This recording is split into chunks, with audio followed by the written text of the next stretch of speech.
Assalamualaikum warahmatullahi wabarakatuh. Halo semuanya, perkenalkan, nama saya Dini Rizkawati dengan NIM F10812110118, Prodi Pendidikan Guru Sekolah Dasar Universitas Tanjung Pura. Nah teman-teman, di video ini saya ingin membahas tentang bimbingan karir di SD. Pasti di antara kita bertanya-tanya, kenapa sih di SD perlu ada bimbingan karir? Kenapa wali kelas perlu mengenalkan profesi? Seperti yang kita ketahui, di era globalisasi dan teknologi yang super canggih ini tentunya persaingan pekerjaan di luar sana juga semakin ketat. Maka dari itu, sangat penting bagi kita untuk mengetahui pekerjaan apa saja yang relevan dan sesuai dengan potensi yang kita miliki. Maka dari itu, pengenalan profesi sangatlah penting dan harus diajarkan sejak dini, yaitu sejak anak-anak mulai menempuh pendidikan di SD.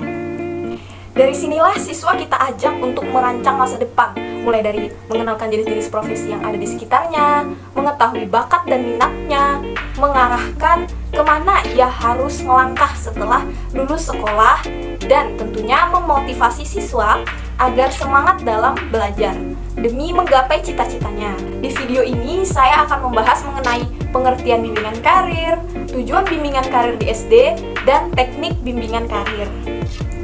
Tidak hanya itu, di video ini saya juga akan menjelaskan media bimbingan karir pada tahap fantasi, yaitu usia 0 sampai 11 tahun atau masa-masa sekolah dasar, serta cara penggunaan media tersebut.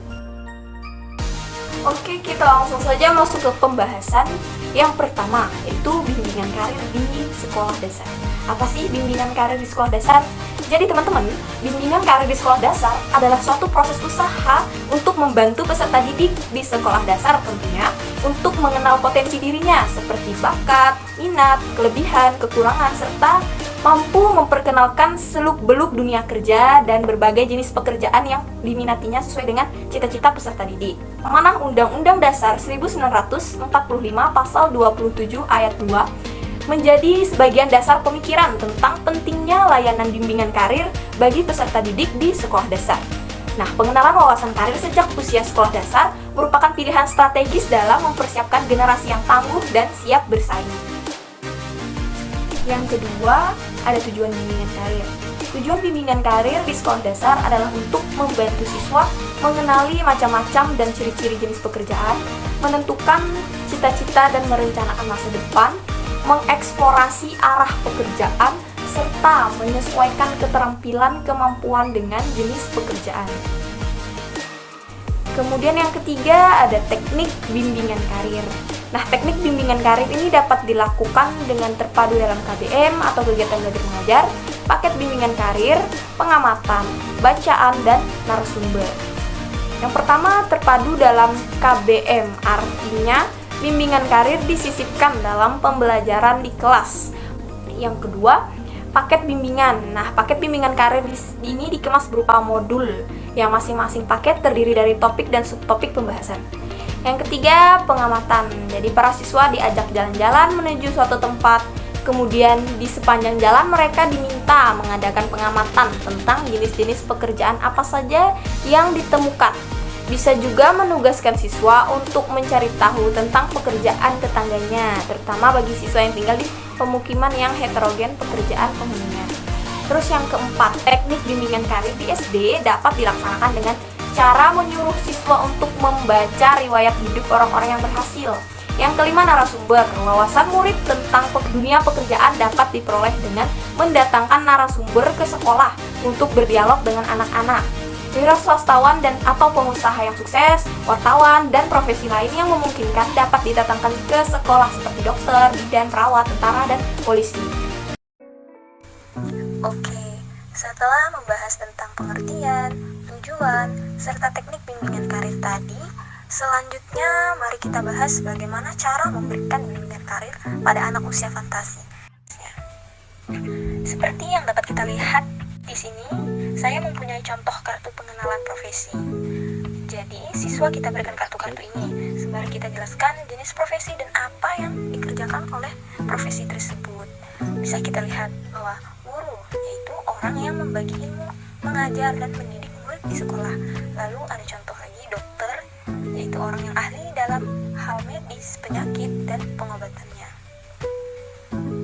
juga memberikan contoh lain, yaitu seperti polisi, pilot. Lalu yang kedua, kita dapat membuat permainan dengan kartu.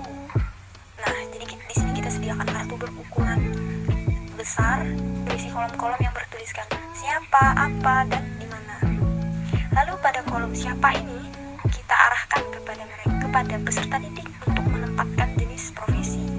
Sedangkan pada kolom apa kita arahkan mereka untuk mengisi hal-hal yang berkaitan dengan profesi yang telah dipilih tadi. Lalu pada kolom di mana kita arahkan kepada siswa untuk dapat mengisinya dengan tempat di mana profesi tadi bekerja. Berikut ini merupakan contoh kartu-kartu yang akan diisikan pada kartu besar atau kartu utama tadi. Ada contoh kartu profesi, yaitu profesi guru, pilot, dan dokter. Namun ini bersifat opsional, jadi terserah kepada kita lagi sebagai calon pendidik untuk menyesuaikan atau memperbanyak jumlah profesi lainnya. Tentu saja profesi itu ada di sekitar peserta didik yang bisa dilihat secara langsung. Lalu di sini juga terdapat kartu hal yang berkaitan dengan profesi yang akan diisikan pada kolom apa. Selanjutnya ada kartu tempat profesi yang akan diisikan pada kolom di mana profesi tersebut bekerja, apakah di sekolah, di bandara, maupun di rumah sakit. Nah, ini dia contoh dari permainan profesi yang saya maksudkan tadi.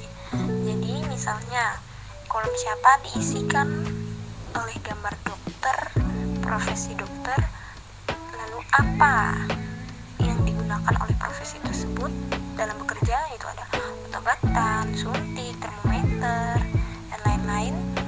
Lalu kolom di mana kita letakkan di mana sih profesi dokter itu bekerja, yaitu di rumah sakit. Diharapkan anak-anak bisa mencocokkan profesi dengan hal-hal yang sudah kita sediakan di sini.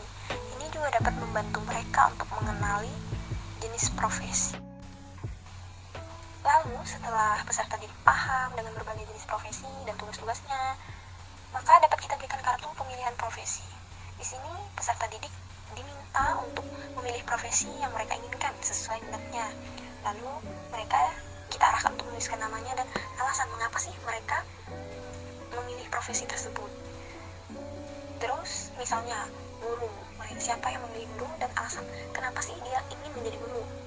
Apakah karena dia ingin jadi orang yang ingin membagi ilmunya, atau dia memang suka dengan anak-anak, dan lain-lain.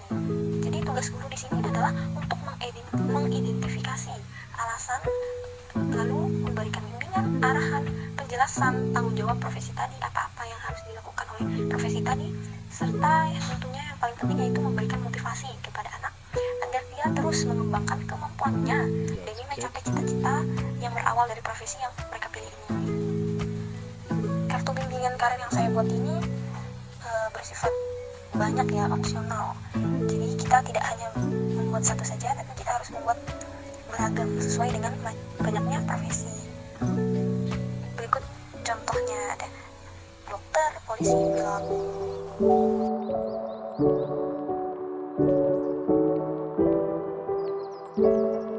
Berikut merupakan contoh kartu konsul bimbingan karir. Di dalamnya terdapat beberapa kolom, yaitu kolom nama, tempat di mana untuk dituliskan nama siswa, kolom kelas untuk menuliskan kelas siswa, kolom guru kelas untuk menuliskan nama guru kelas yang sedang mengampu, tahun ajaran untuk menuliskan tahun ajaran yang sedang berlaku. Di dalam tabel juga terdapat kolom hari atau tanggal, yaitu dituliskan hari dan tanggal pada saat konsul. Kolom minat bakat diisikan minat bakat siswa, capaian atau hambatan yang sedang dialami siswa, tindak lanjut berupa solusi dari guru atau konselor, dan paraf guru atau paraf konselor. Oke, mungkin itu saja yang dapat saya sampaikan di video ini. Terima kasih. Bye-bye. Wassalamualaikum warahmatullahi wabarakatuh.